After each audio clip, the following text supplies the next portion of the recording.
You didn't just lose something, you lost a part of yourself. Maybe it was a death. Maybe it was a betrayal so deep, it tore you in half.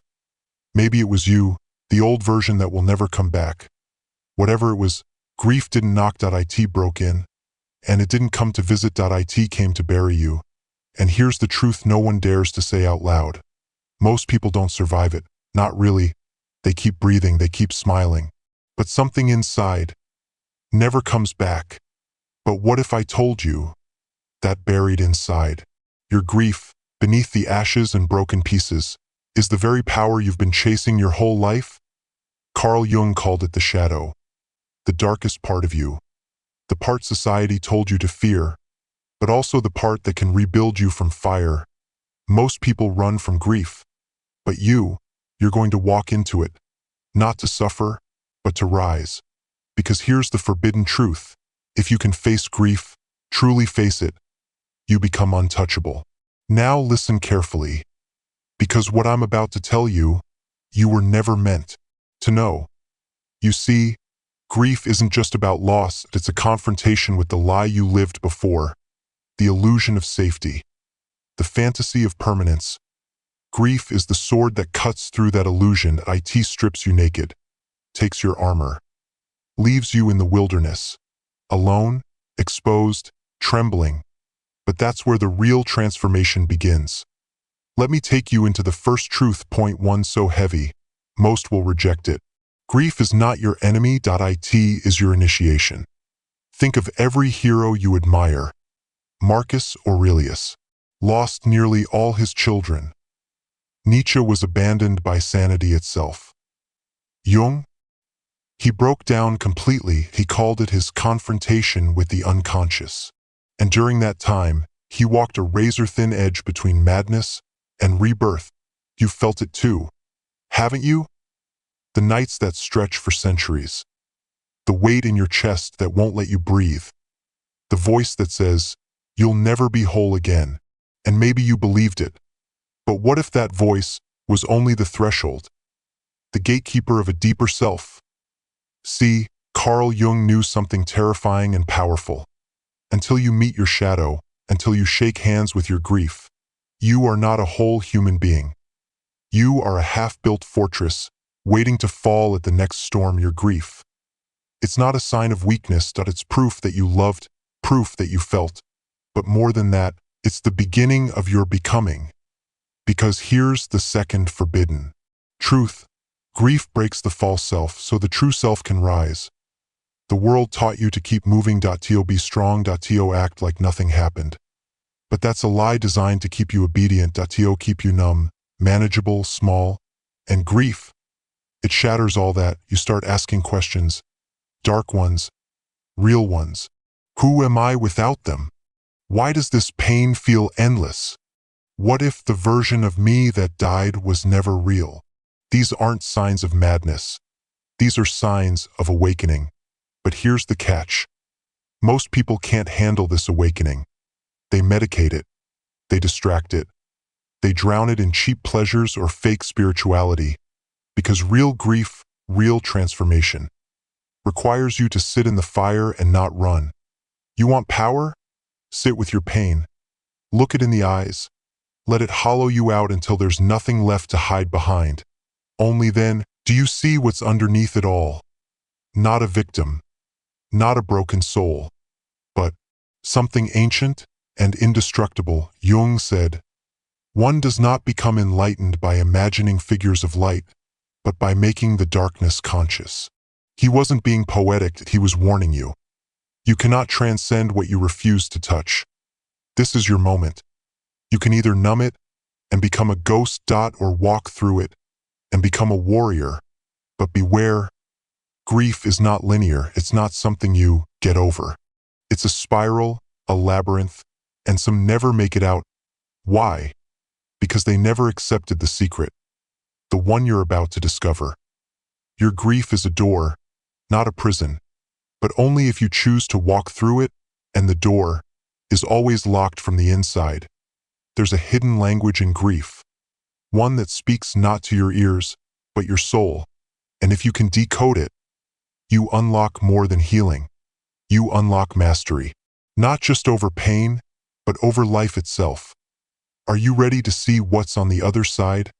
Then, come closer. Because now we step into the shadows domain, and it doesn't care who you were before, only who you're willing to become. You didn't fall apart because you were weak. You fell apart because something inside you refused to keep playing the lie. And that lie was safety, comfort, control. But grief shatters control. It tells you the truth with no mask on. Nothing is ever truly yours, not forever. That kind of knowledge, it makes most people collapse. But not you, because you're starting to see the map, the one written in pain, and now you're walking where only the brave dare to go. Let me show you what happens next. Not in the world, but inside you. Because the second the old self dies, the void appears, and here's the most dangerous truth of all. The void isn't empty. It's hungry, hungry for meaning, hungry for identity, hungry for anything to numb the pain. Most people fill it with distractions, fake relationships, success theater, more noise, more scrolling, more lies. Because silence makes them feel the truth, that they don't know who they are without what they lost. But if you're still here, still watching, then I know this about you. You're not looking to escape the void, you're ready to build inside it. Jung knew this too.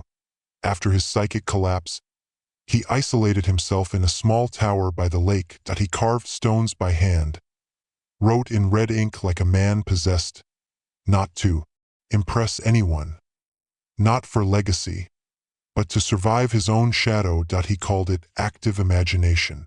It wasn't therapy. It was warfare. A one-man battle against the unconscious forces trying to consume him. And in that darkness, he found clarity. Not comfort, clarity. Do you see it yet? You are being initiated into power, but initiation always costs something. You have to give up your fantasy that things will go back to normal. They won't, because they shouldn't. The old world broke. The mask burned. Now you stand in the ashes with your real face exposed. So here's the third forbidden truth. Grief reveals the soul's architecture, and pain is how the blueprint gets rewritten. Think about it. The people who've been through hell, the ones who've lost everything and kept walking, don't they move differently?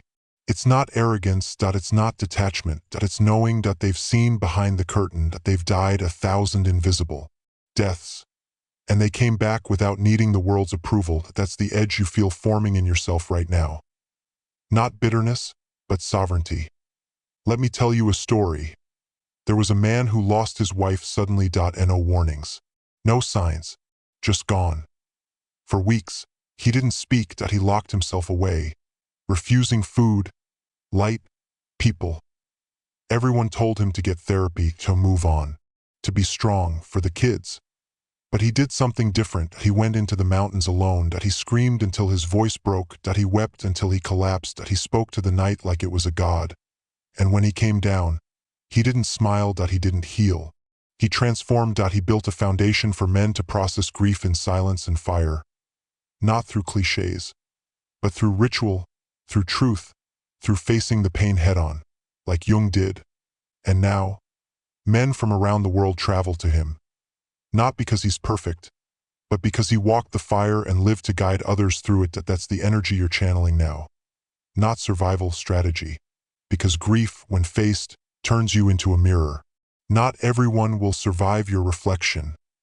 Some will run from you, because your presence forces them to confront what they've buried.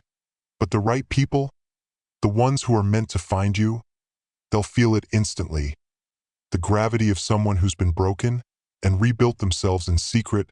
And let me warn you, there's one more shadow you'll meet before you rise fully. It's not death, it's not loss, it's worse, it's numbness. That cold fog that whispers, nothing matters anymore. You've felt it, haven't you? Where joy feels fake. Where hope feels like a trick. Where you want to feel something but nothing moves. This is the final test. Because if pain couldn't break you, maybe apathy will. But listen to me. That numbness is not who you are. It's a defense mechanism. A last-ditch effort by your psyche to avoid the final truth. And what is that truth? You are not who you were. You're becoming someone the world has no language for. This is the turning point, not the end, not the beginning, but the shift. The moment where grief no longer defines you, it refines you. Your silence becomes focus. Your sadness becomes precision, and your loss, it becomes the blueprint for your rise. But don't mistake this for healing. You're not healing, you're becoming dangerous. This is your metamorphosis. Not from broken to whole, but from hidden to undeniable. That you're no longer asking the world to see you. You're becoming the storm it can't ignore. And that storm is just beginning to form. You've crossed the line now. There's no going back to the version of you that flinched in the mirror. No going back to the one who begged for closure, who hoped for mercy. Because something else is awake inside you now. Not rage, not revenge, but clarity. And clarity doesn't scream. It doesn't beg. It doesn't care who understands. It simply sees.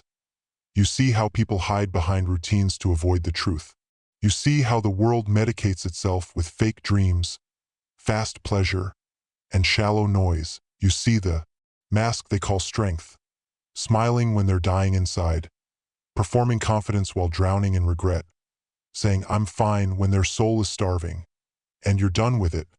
Because here's the truth they don't want to admit. Grief doesn't ruin you. It exposes what was never real. You thought that person would always be there. You thought that job meant something. You thought you were safe. But grief ripped the veil off. And now you finally see the machine for what it is. A system that profits off your denial. Jung said, until you make the unconscious conscious, it will direct your life and you will call it fate. That's not a quote, that's a warning. Every grief you ignore becomes a future breakdown. Every truth you bury becomes a future betrayal. Every shadow you reject becomes a monster in someone else's hands. And if you don't claim your pain, someone else will weaponize it against you. So what now? Now, you go deeper, not into pain, but into power, real power. Not the kind that screams louder, the kind that knows silently. Because when you've been through enough heartbreaks, you learn. The most dangerous person in the room is not the one who talks the most. It's the one who's already buried their old self and came back without needing permission. You've started talking less. Not because you have nothing to say, but because people who haven't walked through fire can't speak your language. You're not cold. You're forged. You're not distant. You're discerning. And the world, it feels smaller now. Not because it shrunk, but because you outgrew the lies you used to believe. This is the paradox no one tells you. Grief makes you feel like nothing matters until one day everything does. But not in the same way. You don't want applause anymore. You want silence that feels earned. You don't want attention. You want connection without masks. You don't want motivation. You want alignment. And from this space, you begin to create. Not from the old ego. Not from desperation. But from the sacred wreckage you refuse to abandon. You know what that is. That's art. The art of becoming something no one expected. The art of turning loss into language. The art of moving through the world like a storm in human form, quiet but undeniable. Grief tried to erase you, but instead, it revealed the blueprint. And now you're building. But this time, not for validation. Not to prove your worth. Not to impress anyone who never saw you. This time, you're building for the future self who needed you to survive this. The one who rises from this collapse. Who walks through the ruins of everything that died and chooses to build anyway. Even if the world laughs. Even if no one claps. Even if the people you once loved don't understand. Because you've learned something sacred now. The most powerful act is to keep building when no one is watching. That's how Jung came back. He didn't wait for the world to accept him. He didn't wait for someone to explain his pain. He descended into the underworld of his own mind. He faced demons no one else could see. And when he emerged, he wasn't the same. He didn't become normal. He became necessary. Necessary for a generation of lost souls who would one day need his words to survive their own darkness. That's what you're becoming. Not a hero. Not a victim, but a lighthouse. The kind of person others find when their own world falls apart. Because when you walk through your grief, not over it, not around it, but through it, you become something terrifying to the system. You become someone who can't be manipulated. You stop needing fake certainty. You stop obeying fear. You stop pretending that playing small is noble. You realize that your scars are not weakness. They are credentials, proof that you died and came back stronger. And now you carry a responsibility, not to fix the world, but to never again betray yourself. And no more shrinking, and no more explaining your depth to shallow minds, and no more waiting for permission to evolve. This is your rebirth, not a new chapter, a new language. You don't need everyone to understand it, just the right ones, and more importantly, yourself. Because now you know, grief wasn't the end of you. It was the unveiling. You didn't survive by accident. Understand that. This wasn't luck. This wasn't random. This wasn't some cosmic mistake where life broke you and forgot to clean up the mess. No, you were meant to burn. You were meant to collapse. Because only through that collapse could you finally meet the version of yourself who wasn't built on lies, people-pleasing, or pretending to be okay. And now, you are unrecognizable. To the people who abandoned you, to the system that fed off your silence, to the older version of you who thought pain would last forever. That version is gone now. Not erased, but buried with honor. Because every wound, every scream, every silent night you thought would never end was a ritual, not a punishment. A transformation. Carl Jung didn't teach survival, he taught initiation. He didn't say heal and move on. He said descend into the underworld, face your shadow, wrestle with it, and rise as a complete being.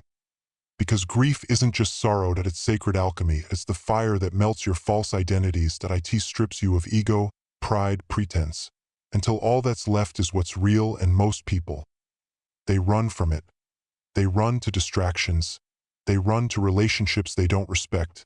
They run to substances, success, surface-level happiness. But you stayed.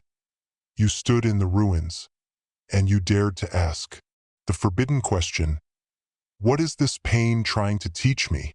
And the answer came back, not as comfort, but as truth. Truth so raw it cracked your spine. Truth so brutal it made you forget your name. But you didn't flinch, you didn't numb it, you didn't escape it. You let it break you so you could rebuild yourself on your terms. And now, look at you. The world doesn't see it yet. They don't see the nights you whispered your own name just to remember who you are. They don't know the mornings you got out of bed when your heart was still in pieces. But you know you're not the same. And soon, they will too. Because you don't speak from theory anymore, you speak from fire. When you walk into a room, people feel it. Not because you're loud, but because your energy says one thing: I died, and I came back. And I'm not here to play by your rules anymore. You're no longer triggered by shallow insults. You don't chase approval. You don't flinch at loss. Because you've already faced the worst thing that could happen, and it didn't destroy you. It rebirthed you. And now your grief is a compass. It tells you what matters. It tells you who's real. It tells you when to walk away, even if it costs you everything. Because grief carved out space in you. Space for courage, space for truth. Space for the kind of power that doesn't just break chains, it melts the locks. You've become someone the old version of you was terrified to imagine. Calm in chaos, silent in storms, and utterly untouchable. This is the real return. Not to comfort, not to who you were, but to who you were meant to be before the world taught you to fear your own depth. So don't just survive grief. Use it. Let it guide you to your mission. Let it clean out the rot in your life. Let it sharpen you until your very presence becomes a mirror to everyone still hiding. And if you ever doubt yourself, again, if the world tries to pull you back into numbness, smallness, conformity, remember this: you are not the pain. You are the one who walked through it. You are the architect of your rebirth, the keeper of sacred rage, the witness of your own resurrection. And now, there is no going back. There is only forward, forward into meaning, forward into mastery, forward into the kind of life you don't just survive, you dominate. So comment below if you felt this. Like this if you're done pretending, and subscribe. If you're ready for more than healing, you're ready to become dangerous in your wholeness. Because grief didn't break you. It introduced you to the real you, and the world has no idea what's coming next.